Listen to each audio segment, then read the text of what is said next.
50 Years in the Church of Rome, Chapter 5. The following day of the meeting at which Mr. Tash had given his reasons for boasting that he had whipped the priest, I wrote my mother, "For God's sake, come for me. I can stay here no longer. If you knew what my eyes have seen and my ears have heard for the some time past, you would not delay your coming a single day." Indeed, such was the impression left upon me by that flagellation and by the speeches which I had heard, that it had not been for the crossing of the St. Lawrence, I would have started for Murray Bay on the day after the secret meeting at which I had heard things that so terribly frightened me. How I regretted the happy and peaceful days spent with my mother in reading the beautiful chapters of the Bible, so well chosen by her to instruct and interest me. What a difference there was between our conversations after these readings and the conversations I heard at St. Thomas. Happily, my parents' desire to see me again was as great as mine to go back to them, so that a few weeks later my mother came for me. She pressed me to her heart and brought me back to the arms of my father. I arrived home on the 17th of July, 1821, and spent the afternoon and evening till late by my father's side. With pleasure did he see me working difficult problems in algebra and even geometry, for under my teacher, Mr. Jones, I had really made rapid progress in those branches. More than once I noticed tears of joy in my father's eyes when, taking my slate, he saw that my calculations were correct. He also examined me in grammar. "What an admirable teacher this Mr. Jones must be," he would say, "to have advantage a child so much in the short space of 14 months. How sweet to me, but how short were those hours of happiness passed between my good mother and my father. We had family worship. I read the 15th chapter of Luke, the return of the prodigal son. My mother then sang a hymn of joy and gratitude. Then I went to bed with my heart full of happiness to take the sweetest sleep of my life. But, oh God, what an awful awakening thou hast prepared for me. About 4 o'clock in the morning, heart-rending screams fell on my ear. I recognized my mother's voice. What is the matter, dear mother?" "Oh, my dear child, you have no more father. He is dead." In saying these words, she lost consciousness and fell on the floor, while a friend who had passed the night with us gave her proper care. I hastened to my father's bed. I pressed him to my heart. I kissed him. I covered him with my tears. I moved his head. I pressed his hands. I tried to lift him up on his pillow. I could not believe that he was dead. It seemed to me that even if dead, he would come back to life, that God could not thus take my father away from me at the very moment when I had come back to him after so long an absence. I knelt to pray to God for the life of my father, but my tears and cries were useless. He was dead. He was already as cold as ice. 2 days after, he was buried. My mother was so overcome with grief that she could not follow the funeral procession. I remained with her as her only earthly support. Poor mother, how many tears thou hast shed! What sobs came from thine afflicted heart in those days of supreme grief! Though I was very young, I could understand the greatness of our loss, and I mingled my tears with those of my mother. What pen can portray what takes place in the heart of a woman when God takes suddenly her husband away in the prime of his life and leaves her alone, plunged in misery with 3 small children, 2 of whom are even too young to know their loss. How long are the hours of the day for the poor widow who is left alone and without means among strangers? How painful the sleepless nights to the heart which has lost everything! How empty a house is left by the eternal absence of him who was its master, support, and father! Every object in the house and every step she takes reminds her of her loss, and sinks the sword deeper which pierces her heart. Oh, how bitter are the tears which flow from her eyes when her youngest child, who as yet does not understand the mystery of death, throws himself in her arms and says, "Mamma, where is Papa? Why does he not come back? I am lonely." My poor mother passed through those heart-rending trials. I heard her sobs during the long hours of the day and also during the longer hours of the night.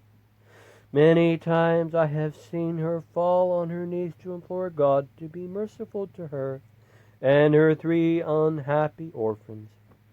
I could do nothing then to comfort her, but love her, pray, and weep with her. Only a few days had elapsed after the burial of my father when I saw Mr. Cordius, the parish priest, coming to our house. He who had tried to take our Bible from us.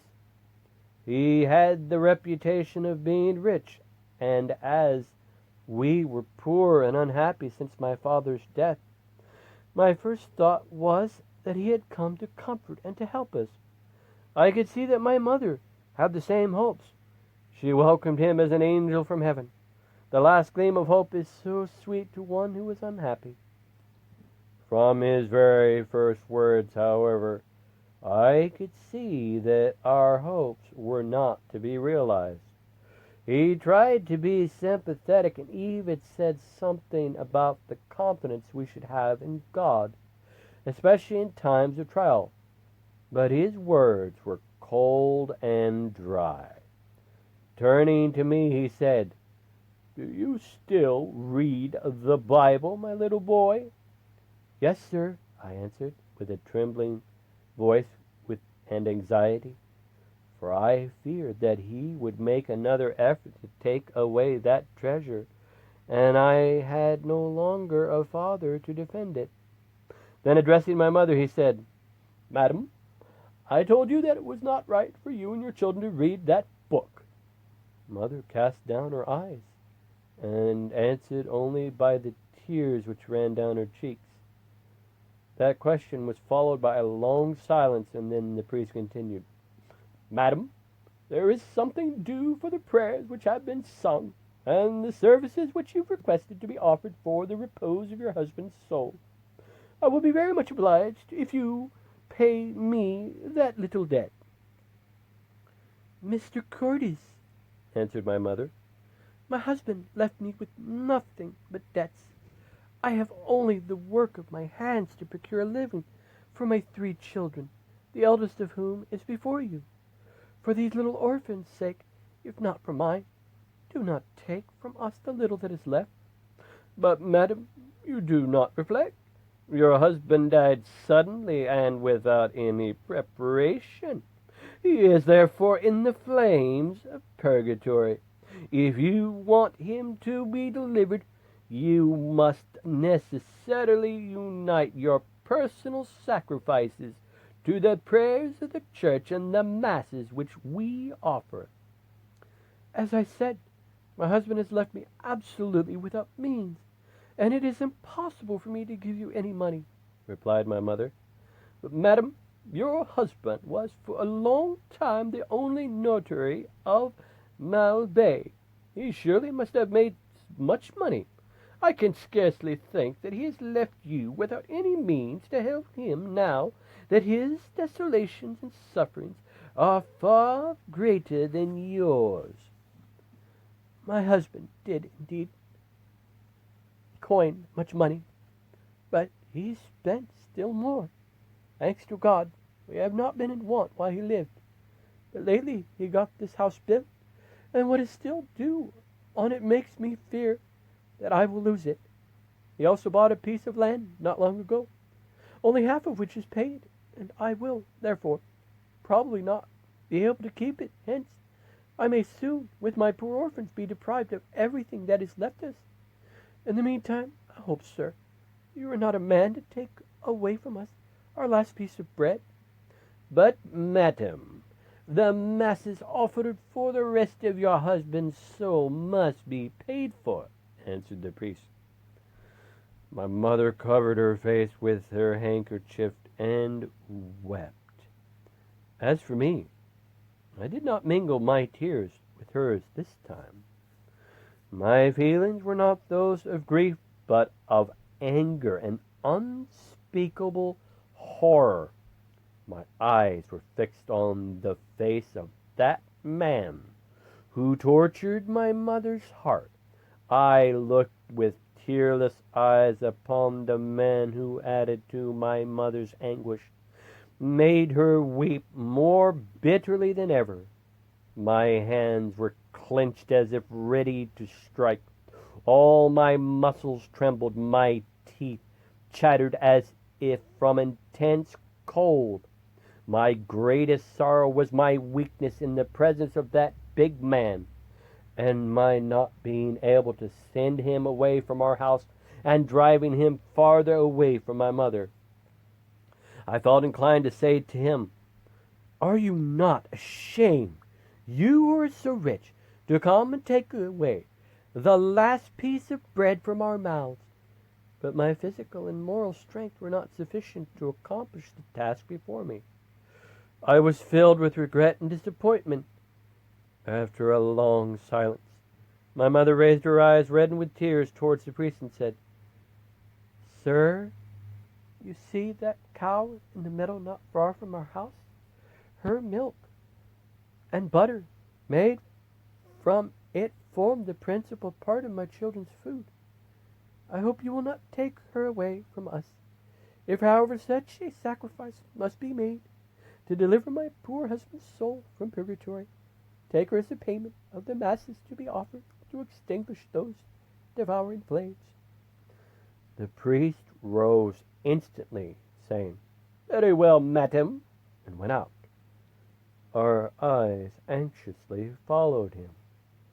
But instead of walking toward the little gate which was in front of the house, he directed his steps towards the meadow, and drove the cow before him in the direction of his home. At that sight I screamed with despair, "Oh, mother, he is taking our cow away. What will become of us?" Lord Nairn had given us that splendid cow when it was 3 months old. Her mother had been brought from Scotland and belonged to one of the best breeds of that county. I fed her with my own hands and had often shared my bread with her. I loved her as a child loves an animal which has been brought up with himself. She seemed to understand and love me also.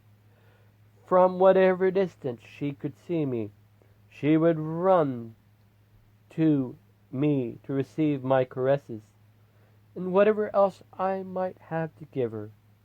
My mother herself milked her. Her rich milk was such delicious and substantial food for us. My mother also cried out with grief as she saw the priest taking away the only means heaven had left her to feed her children. Throwing myself into her arms, I asked her, "Why have you given away our cow? What will become of us? We shall surely die from hunger."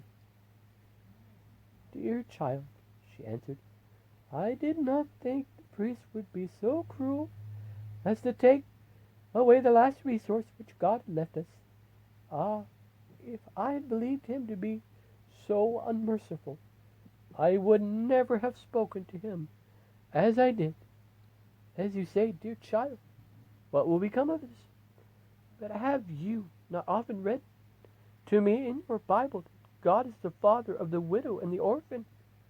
We shall pray to that God who is willing to be your Father and mine. He will listen to us and see our tears. Let us kneel down and ask Him to be merciful to us and to give us back the support which the priest deprived us. We both knelt down. She took my right hand with her left and lifting the other towards heaven. She offered a prayer to the God of mercies for her poor children, such as I have never heard since. Her words were choked by her sobs, but when she could not speak with her voice, she spoke with burning eyes raised to heaven, with her hands uplifted. I also prayed to God with her, and repeated her words, which were broken by my sobs. When her prayer ended, she remained for a long time pale and trembling. Cold sweat was flowing on her face, and she fell on the floor. I thought she was going to die. I ran for cold water, which I gave her, saying, "Dear mother, oh, do not leave me alone upon this earth." After drinking a few drops, she felt better, and taking my hand, she put it to her trembling lips, and then drawing me near her and pressing me to her bosom, she said, "Dear child, if you ever become a priest, I ask of you never to be so hard-hearted towards widows, poor widows, as are the priests of today." When she said these words, I felt her burning tears falling on my cheek. The memory of those tears has never left me. I have felt them constantly during the 25 years I spent preaching the inconceivable superstitions of Rome. I was not better, naturally, than many of the other priests. I believed as they did, the impious fables of purgatory as well as they. I confess to my shame. If I refused to take, or if I gave back the money of the poor, I accepted the money which the rich gave me for the masses. I said to extinguish the flames of that fabulous place, but the remembrance of my mother's words and tears has kept me from being so cruel and unmerciful towards the poor widows as Romish priests are, for the most part, obliged to be. And my heart, depraved by the false and impious doctrines of Rome, was tempted to take money from widows and orphans under the pretense of long prayers. I then heard the voice of my mother from the depth of her sepulchre, saying, "My dear child, do not be cruel towards poor widows and orphans, as are the priests of today. If during the days of my priesthood at Quebec, at Beauport and Kamouraska, I had given almost all that I had to feed and clothe the poor, especially widows and orphans, it was not owing to my being better than others, but it was because my mother had spoken to me with words never to be forgotten. The Lord, I believe, had put into my mother's mouth those words, so simple but so full of eloquence and beauty, as one of His great mercies towards me. Those tears the hand of Rome has never been able to wipe off. Those words of my mother, the sophistries of popery could not make me forget. How long, O Lord, shall that insolent enemy of the gospel, the Church of Rome, be permitted to fatten herself upon the tears of the widow and of the orphan, by means of that cruel and impious invention of paganism, purgatory? Wilt thou not be merciful onto so many nations which are still the victims of that great imposture? Oh, do remove the veil which covers the eyes of the priests and people of Rome, as thou hast removed it from mine. Make them to understand that their hopes of purification must not rest on these fabulous fires, but only on the blood of the Lamb shed on Calvary to save the world. The end of chapter 5, 50 years in the Church of Rome.